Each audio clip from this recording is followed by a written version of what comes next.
तो बच्चों mean deviation क्या होता है? नाम से पता चल रहा है माध्य का विचलन, यानी ये एक ऐसी सांख्यिकी प्रणाली होती है जिसके अंतर्गत हम कोई सा भी सांख्यिकी माध्य निकालकर और उससे श्रेणी के विचलन ज्ञात करके उसका औसत निकालते हैं, उसका समांतर माध्य निकालते हैं। ऐसे विचलन को माध्य विचलन कहा जाता है। यानी माध्यों का विचलन लेकर भी माध्य का माध्य निकाला जाता है, इसलिए इसे माध्य विचलन कहा जाता है। समंग श्रेणी के सांख्यिकी माध्य जैसे हम समांतर माध्य से, मध्यिका से, बहुलक से किसी से भी हम निकाल सकते हो और उसका विचलन लेकर हम उसका माध्य निकालते, इसलिए इसे माध्य विचलन कहते हैं। इसलिए माध्य विचलन को प्रथम अपकिरण का घात भी कहा जाता है। दोस्तों सबसे इंपॉर्टेंट ध्यान रखना बच्चों, आपसे ये प्रश्न पूछा जा सकता है कि माध्य विचलन को क्या कहा जाता है, तो इसे अपकिरण का घात भी कहा जाता है। बहुत अच्छा प्रश्न है, इस तरह के प्रश्न आपसे एग्जाम में पूछे जा सकते हैं। तो आपने जाना कि माध्य विचलन में हम तीनों सांख्यिकी माध्य यानी मध्यिका, बहुलक या समांतर माध्य में से किसी भी माध्य को यूज लेकर विचलन निकालकर उसका माध्य निकाल सकते हैं, इसलिए इसे माध्य विचलन कहते हैं और इसे प्रथम अपकिरण के घात भी कहा जाता है। ये इंपॉर्टेंट है। इसी संदर्भ में बात करें तो क्लार्क एंड शकार्डेने के अनुसार माध्य विचलन एक वितरण के पदों का माध्य यानी औसत या मध्यिका से निकाले गए विचलन चिन्हों में बीजगणितीय चिन्ह यानी प्लस माइनस की उपेक्षा करके ज्ञात किए गए विचलनों की माध्य मात्रा होती है। यानी माध्य विचलन में हम समांतर माध्य का प्रयोग कर सकते हैं, माध्य विचलन में हम मध्यिका का प्रयोग कर सकते हैं, लेकिन इसमें विचलन चिन्हों का क्या किया जाता है, अवहेलना की जाती है। यानी इसमें प्लस माइनस चिन्हों को ध्यान नहीं रखा जाता है। यह माध्य विचलन का दोष भी है, जिसपे आगे हम बात करेंगे। अब बच्चों बात करते हैं विचलन ज्ञात करने के लिए इसमें क्या करता है, पहले सबसे पहले माध्य की गणना की जाती है, फिर उसके बाद हम श्रेणी में उसके विचलन निकालते हैं, फिर उसका औसत निकाला जाता है जिसे माध्य विचलन कहते हैं। अब यह माध्य विचलन के अंतर्गत आपको माध्य का चुनाव करना होगा कि आप कौन से माध्य को ले। तो आप समांतर माध्य का भी प्रयोग कर सकते हैं, आप बहुलक का भी प्रयोग कर सकते हैं, आप मध्यिका का भी प्रयोग कर सकते हैं, क्योंकि तीनों ही सांख्यिकी माध्य हैं। लेकिन गणना की दृष्टि से सर्वश्रेष्ठ जो माध्य होता है वो मध्यिका होती है। यानी अगर प्रश्न में आपको कुछ भी नहीं दिया हो तो आप मध्यिका को आधार मानकर माध्य विचलन की गणना करेंगे, क्योंकि समांतर माध्य से निकाले गए माध्य विचलन का जो योग आता है वो शून्य आता है। इसलिए और अगर हम बात करें, अगर बीजगणितीय चिन्हों की अवहेलना नहीं करें तो शून्य आएगा, और अगर हम मध्यिका का प्रयोग करें तो शून्य से कम आएगा। और बहुलक में बात करें तो बहुलक का मान ही अनिश्चित होता है, इसलिए माध्य विचलन में इसका प्रयोग सबसे कम किया जाता है, न के बराबर किया जाता है, नगण्य प्रयोग किया जाता है। तो बच्चों यहाँ आपको एक पॉइंट नोट करना है कि माध्य विचलन में हम तीनों ही माध्यों का प्रयोग कर सकते हैं, लेकिन गणना के दृष्टिकोण से सर्वश्रेष्ठ जो माध्य होता है वो मध्यिका होता है, क्योंकि मध्यिका से निकाले गए विचलनों का योग शून्य से कम होता है, सबसे कम अंतराल उसमें आता है। तो इस तरह के प्रश्न आपसे एग्जाम में पूछेगा। वही दोस्तों इसमें दूसरी बात आती है कि बीजगणितीय चिन्हों की इसमें क्या की जाती है, अपेक्षा की जाती है, बीजगणितीय चिन्हों की अवहेलना की जाती है। यानी जब भी हम किसी भी माध्य को आधार मानकर विचलन ज्ञात करते हैं तो हम उसमें से प्लस माइनस का ध्यान नहीं रखेंगे, इसलिए इसमें बीजगणितीय चिन्हों की अवहेलना रखी जाती है। इसलिए डिविएशन डी जब निकाला जाता है, जब x में से अगर हम x बार घटा रहे हैं, या x में से z निकाल रहे हैं, या x में से अगर हम m को निकाल रहे हैं, यानी मूल्यों में से जब हम किसी भी सांख्यिक माध्य को लैप्स करेंगे तो यहाँ पर जो d निकलेगा यानी डिविएशन निकलेगा, यानी जो विचलन निकलेगा उसमें हम प्लस माइनस चिन्हों को ध्यान नहीं रखेंगे। यहाँ पे बीजगणितीय चिन्हों की अवहेलना की जाती है। अब यहाँ पे बीजगणितीय चिन्हों की जब अवहेलना की जाती है तो डी के दोनों तरफ दो सीधी रेखाएं खींची जाती है, जिसको मॉड्यूल्स कहते हैं। ये दोनों रेखा ये रिप्रेजेंट करती है कि हमने गणना में बीजगणितीय चिन्हों की क्या की है, अवहेलना की है, यानी हमने प्लस माइनस को ध्यान में नहीं रखा है। तो ये संकेत होता है, ध्यान रखिएगा। तो बच्चों आपको ये पॉइंट भी समझना होगा कि माध्य विचलन की गणना करते समय बीजगणितीय चिन्हों का ध्यान नहीं रखा जाता है। माध्य विचलन की गणना में सर्वश्रेष्ठ जो माध्य होता है वो मध्यिका होती है। ऐसे प्रश्न आपसे पूछे जाएंगे, तो ये आपको बड़े ध्यान से रखना है। डी का मतलब यहाँ पे डिविएशन होता है बच्चों, क्या होता है, डी का मतलब डिविएशन होता है। अब विचलन का माध्य निकाला जाता है, यानी मैंने अभी आपको बताया कि जैसे आप एक्स मूल्य है, एक्स मूल्य में आपने एक्स बार से निकाला और आपने निकाला डी, और आपने बीजगणितीय चिन्ह की अवहेलना करी। या मान लीजिए आपने x मूल्य में से z से निकाला तो आपने d यहाँ निकाला। इसी प्रकार आपने x मूल्य में से m का किया, आपने फिर d निकाला। तो ये d x बार है, ये d z है और ये d m है। ठीक है, ये दो सीधी रेखाओं का मतलब, मॉड्यूल का मतलब ये है कि हमने बीजगणितीय चिन्हों की क्या की है, अवहेलना की है। तो इस तरह से इनका योग किया जाता है। इस तरह से हम इसका योग करते हैं और उस योग में फिर क्या करते हैं, n का भाग देते हैं, पदों की संख्या का भाग देते हैं, यानी योग करते हैं और उसमें n की पदों की संख्या का भाग दे देते हैं। तो इस प्रकार का जो गणना होती है बच्चों, ये ध्यान रखिएगा, इस तरह से माध्य विचलन निकाला जाता है। तो माध्य विचलन में क्या करता है, विचलनों का माध्य निकाला जाता है। साथ ही माध्य विचलन को जो है वो स्मॉल डेटा चिन्ह से दर्शाया जाता है। ये ध्यान रखिएगा, ये सिंबल है जिससे इसको दर्शाया जाता है। तो ये महत्वपूर्ण फैक्ट्स है जो आपको ध्यान रखना है। चलिए अब माध्य विचलन का फॉर्मूला देखते हैं, किस तरह का ये फॉर्मूला होता है। तो देखिए व्यक्तिगत श्रेणी और खंडित और अखंडित श्रेणी में, यानी वर्गीकृत और अवर्गीकृत श्रेणी में, समूहीकृत असमूहीकृत श्रेणी में माध्य विचलन की गणना कैसे होती है। तो बच्चों बात करते हैं सबसे पहले व्यक्तिगत श्रेणी में। अगर आप मध्यिका से माध्य विचलन निकालोगे तो हम इसको डेल्टा एम से दर्शाएंगे। अगर हम समांतर माध्य से निकालोगे तो इसे हम डेल्टा एक्स बार से दर्शाएंगे, जैसे आपके सामने। अगर हम बहुलक से निकालेंगे तो इसे डेल्टा जेड से दर्शाएंगे, ठीक है। Sigma D M upon N, यानी सिग्मा मतलब हम योग करेंगे, एम का मतलब मध्यिका से निकाले गए विचलन मूल्यों के योग में हम पदों की संख्या का भाग दे देंगे। समांतर माध्य से निकाले गए विचलनों के योग में हम पदों की संख्या भाग देंगे। बहुलक द्वारा निकाले गए विचलनों के योग में पदों का भाग दे देंगे। तो इससे निकल जाएगा माध्य विचलन। यानी माध्य विचलन तीन तरीके से निकाला जा सकता है, मध्यिका से निकाला जा सकता है, समांतर माध्य से निकाला जा सकता है और बहुलक से निकाला जा सकता है। खंडित अखंडित में कुछ नहीं करना था, क्योंकि खंडित अखंडित में बाकी सब एज इट इज रहेगा, बस उसमें आवर्तियां दी रहती है, इसलिए इनको हम आवर्तियों से गुणा और कर देंगे और उसी तरह as it is formula use करेंगे। तो चलिए गणना करके देखते हैं, समझते हैं कि किस तरह से इन प्रश्नों को सोल्व करना है। तो आपके सामने पहले बात करते हैं माध्य विचलन गुणांक की और फिर गणना करते हैं। आपके सामने एक उदाहरण भी रखते हैं। वही माध्य विचलन गुणांक जो होता है वो एक निरपेक्ष माप होता है। माध्य विचलन एक निरपेक्ष माप होता है, जबकि माध्य विचलन गुणांक एक सापेक्ष माप होता है। जब दो या दो से अधिक मूल्यों में जब तुलना करनी होती है तो हम सापेक्ष माप के रूप में गुणांक निकालते हैं, जिसको अंग्रेजी में कोफिशिएंट कहते हैं। तो मीन डिविएशन कोफिशिएंट कैसे निकाला जा सकता है? अगर आप मध्यिका से निकाल रहे हो तो इसे कोफिशिएंट ऑफ डेल्टा एम बोलेंगे। अगर आप समांतर माध्य से निकाल रहे हो तो कोफिशिएंट ऑफ डेल्टा एक्स बार कहेंगे, और मध्य बहुलक से निकाल तो कोफिशिएंट ऑफ डेल्टा जेड यानी बहुलक कहेंगे। तो इसमें क्या करना है कि जो भी आपने माध्य विचलन जिससे निकाला उसमें उस माध्य का भाग दे देंगे। अगर मध्यिका से आपने माध्य विचलन करना किया तो आप मध्यिका का भाग दे दोगे, तो ये मध्यिका द्वारा निकालेगा माध्य विचलन कहलाएगा। अगर आपने समांतर माध्य से माध्य विचलन निकाला है तो आप उसमें समांतर माध्य का जब भाग दे दोगे तो इससे समांतर माध्य से निकाला गया माध्य विचलन गुणांक कहलाएगा। और अगर आपने बहुलक से माध्य विचलन की गणना की है तो बहुलक द्वारा निकाला गया जो माध्य विचलन है उसमें जब बहुलक का भाग दे दोगे तो इससे बहुलक द्वारा निकाला गया माध्य विचलन गुणांक कहलाएगा। चलिए एक उदाहरण आपके सामने रखते हैं ताकि आपको अच्छे से समझ में आए। लेकिन उससे पहले हम ये देखते हैं कि श्रेणियों में, व्यक्तिगत श्रेणी में इसकी गणना कैसे करेंगे, खंडित श्रेणी में इसकी गणना कैसे करेंगे, अखंडित श्रेणी में गणना कैसे करेंगे, ये भी हमें समझना होगा।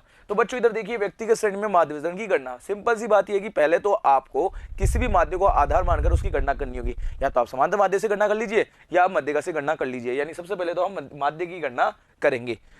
अगर प्रश्न में कुछ भी नहीं दिया हो तो आप हमेशा मध्यिका से गणना करोगे, नहीं तो आप समांतर माध्य से कर सकते हैं। अगर मान लो प्रश्न में आपसे पूछा जाए कि समांतर माध्य की गणना करते हुए माध्य विचलन की गणना कीजिए, तो फिर आपको समांतर माध्य निकालना होगा। अगर प्रश्न में कुछ भी नहीं दिया हो तो मध्यिका की गणना करके माध्य विचलन निकाला जाएगा। वैसे ज्यादातर प्रश्न जो पूछे जाते हैं वो मध्यिका से पूछे जाते हैं। तो सर्वप्रथम हम समांतर माध्य या मध्यिका की गणना करेंगे प्रश्नानुसार।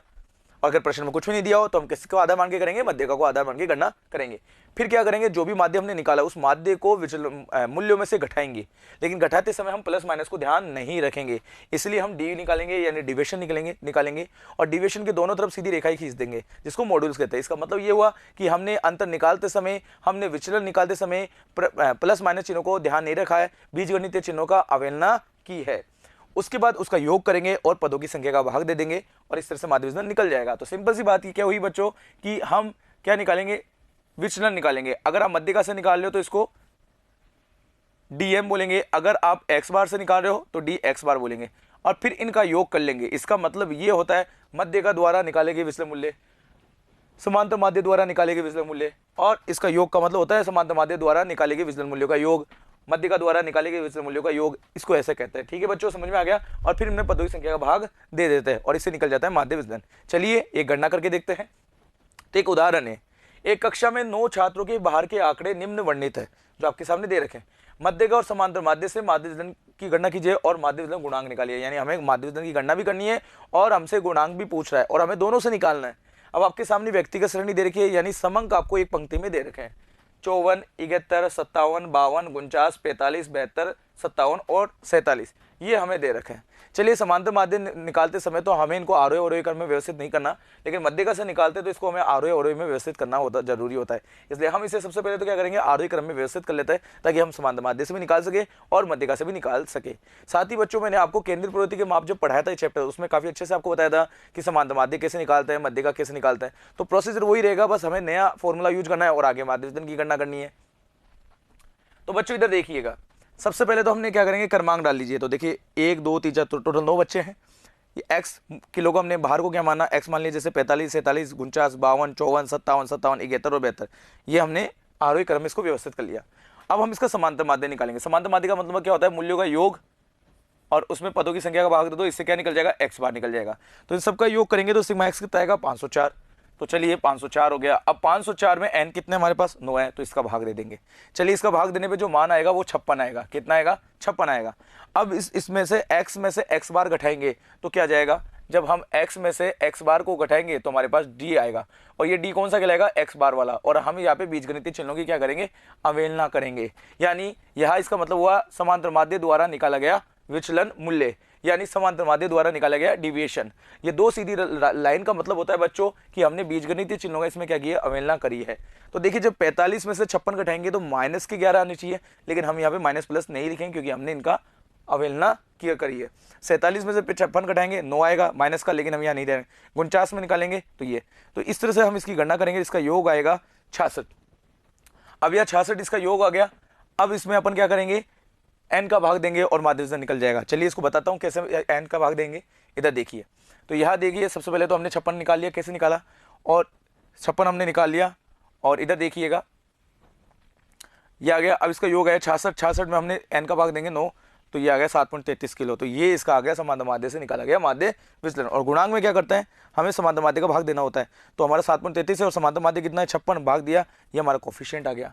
तो फॉर्मूला बिल्कुल आसान है, आपको प्रैक्टिस फॉर्मूले की करनी है और इसको यूज करना है। चलिए मध्यिका से बताते हैं। अब देखिए बच्चों, आपके सामने सबसे पहले बात करते हैं मध्यिका। तो इधर देखिए मध्यिका में भी क्या करते थे, ये व्यक्तिगत श्रेणी है, आरोही क्रम है, पद कितने हैं 9। मध्यिका का फॉर्मूला क्या है, मध्यिका का फॉर्मूला हमने पढ़ा कि मध्य का जो फॉर्मूला होता है वो ये होता है size of n+1/2 th item. हमारे पास n कितना है 9, एक हमारे फॉर्मूले का 10। 10 में हम 2 का भाग देंगे कितना आएगा 5। अब पांचवा पद हमें श्रेणी में देखना है। चलिए पांचवा पद हम श्रेणी में देखते हैं। तो देखिए श्रेणी में पांचवा पद जो आ रहा है वो क्या आ रहा है 54, यानी हमारी मध्य का यहाँ पे कितनी हुई m कितना हुआ 54 हो गया। तो यहाँ पे मैं क्या लिखूंगा m 54। अब जब x में से m घटाऊंगा तो क्या आएगा dm आएगा, क्या आएगा dm। लेकिन यहाँ पे हम बीजगणितीय चिन्हों की अवहेलना करेंगे, इसलिए दो सीधी लाइन खींच रहे हैं। तो देखिए जब 45 में से 54 गया वही माइनस का 9 आएगा, लेकिन हम यहाँ प्लस माइनस का ध्यान नहीं रखेंगे इसलिए 9 लिख देंगे। 47 में से 54 घटाएंगे, माइनस आना चाहिए, लेकिन हम माइनस का ध्यान नहीं रखेंगे और इस तरह से हम इन सबको घटाते जाएंगे। चलिए अब इसका योग करेंगे तो कितना आएगा 64 आएगा। तो इसका योग कितना आ गया 64 आ गया। अब कैसे निकालेंगे, तो इधर देखिए, तो देखिए मध्य का द्वारा निकाले गए विचलनों के योग में हम n का भाग देंगे तो हमारा इधर आ गया 64। 64 में हम 9 का भाग देंगे तो कितना आ गया 7.11 किलो, ये हमारा आंसर आ गया। अब हमारा जो ये आ रहा है इसमें अगर हम m का भाग दे देंगे इसी माध्य विचलन में तो ये कहलाएगा माध्य विचलन गुणांक। तो ये देखिए m कितना है 54, हमने इसका भाग दिया, ये 0.132 इसका आंसर आ गया। तो बच्चों बिल्कुल ईजी है, अगर आप तरीके से समझेंगे तो इस तरह के क्वेश्चन आप सोल्व कर सकते हैं। तो इस तरह से हमने इसका टोटल किया, चेक किया, आपके सामने क्लियर हो गया। तो ये आपके सामने पूरा प्रश्न है, इसको आप आराम से देखिएगा, नोट करिएगा और एग्जाम में इस तरह के प्रश्न पूछे तो आप सोल्व करिएगा। तो ये बहुत जरूरी है ताकि हम इसको सोल्व कर सके। चलिए अब आपके सामने बात करते हैं खंडित श्रेणी में या अखंडित श्रेणी में माध्य विचलन कैसे निकालते हैं। देखिए खंडित अखंडित में भी हम क्या करते हैं कि सबसे पहले तो हमें माध्य विचलन की गणना करनी होगी, सबसे पहले तो माध्य की गणना करनी होगी, उसके बाद उसको विचलन निकालना होगा और फिर हम उसकी आवर्तियों से उसका गुणा कर देंगे और as it is formula use करेंगे। यानी हमें सबसे पहले क्या करना है, माध्य निकालना है। या तो हमें m से पूछे तो मध्य का निकालनी है, x बार से पूछे तो x बार निकालना है। फिर क्या करना है, हमें x मूल्य में से x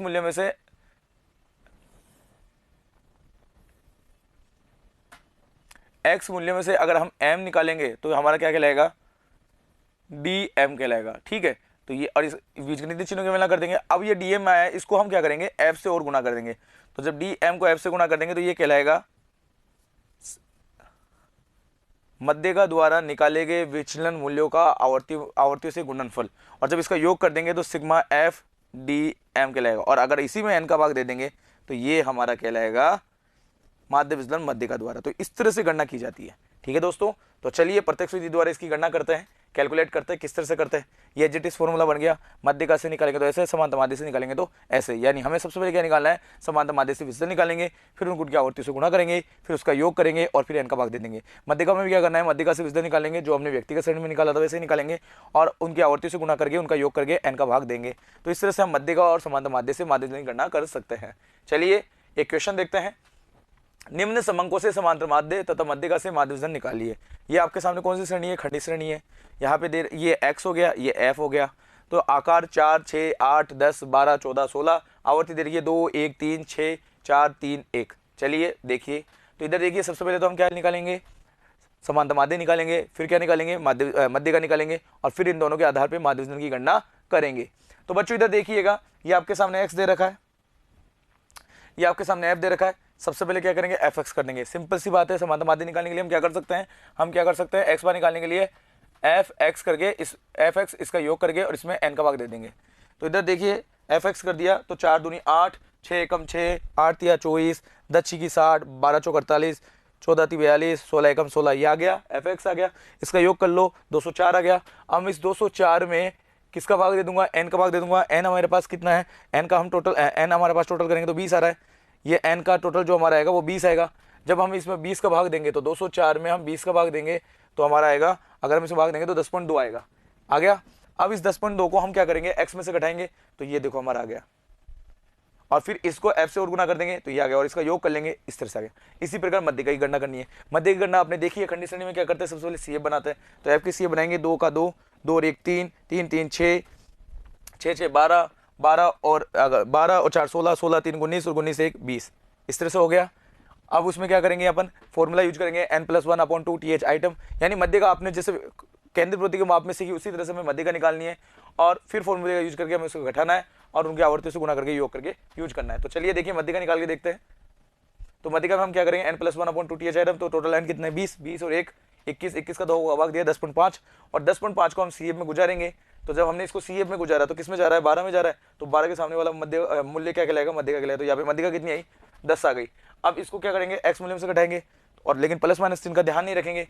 तो देखिए 10 में से 4 गया 6, 6 में से 10 गया 4, 8 में से 10 गया 2, इस तरह से हमें निकालना है। लेकिन यहाँ प्लस माइनस का ध्यान नहीं रखना है, क्योंकि मध्य का हमें प्लस माइनस चिन्हों का ध्यान रखा ही नहीं जाता, ये मध्य का दोष भी है। और ये जब हमारा डीएम आ गया, अब इसको हमको क्या करना है, एफ से और गुना करना है और एज इट इज इसको सोल्व करना है। तो दोस्तों यहाँ इसका आंसर किस तरह से निकलेगा देखिए।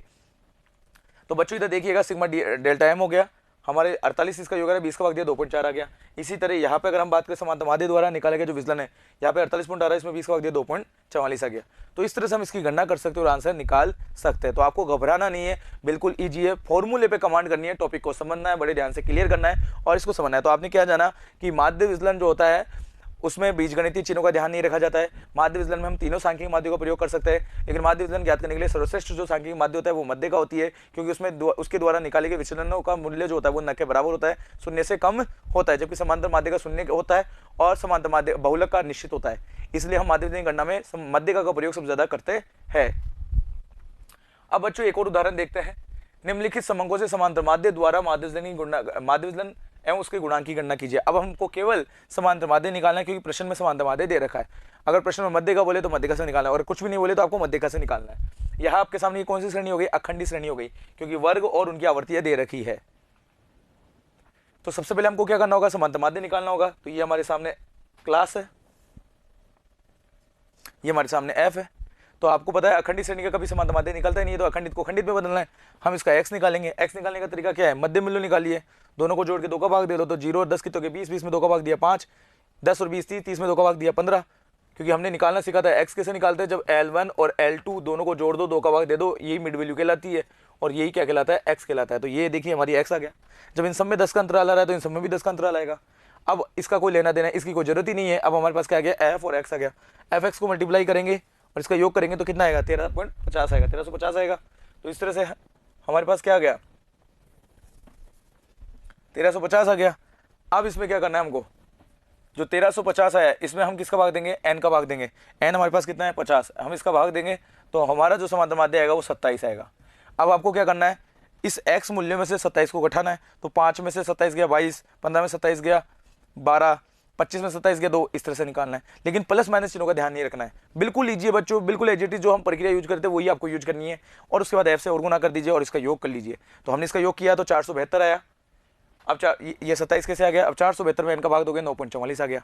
यहाँ तक क्लियर हो गया। और कोफिशिएंट में क्या करना है, जिस तरह से आपने इसको माध्य विचलन जो निकाला आपने डेल्टा एक्स बार से, सॉरी डेल्टा एक्स बार से निकाला, उसमें आपको क्या भाग करना है, एक्स बार का भाग देना है। तो 9.44 में 27 का भाग दोगे 0.349 आ जाएगा।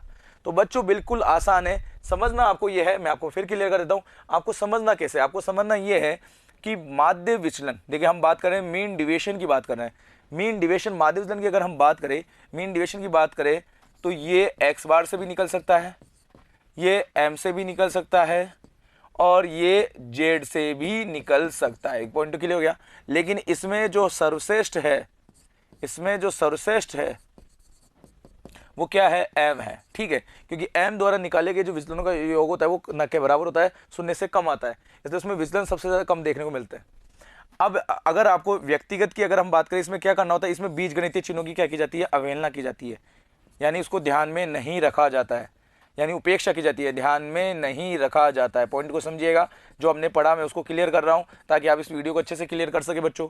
अब हमको क्या करना है, यानी सबसे पहले अगर हम x निकाल x बार से निकाले तो हमको इसको ज्ञात करना होगा। फिर उसके लिए क्या करना है, इस x में से x बार को घटाएंगे, जिससे हमारे पास क्या आएगा, dx बार आएगा। लेकिन यहाँ पे बीजगणितीय चिन्हों का ध्यान नहीं रखा जाता, इसलिए यहाँ पे 2 लाइन खींची जाती है।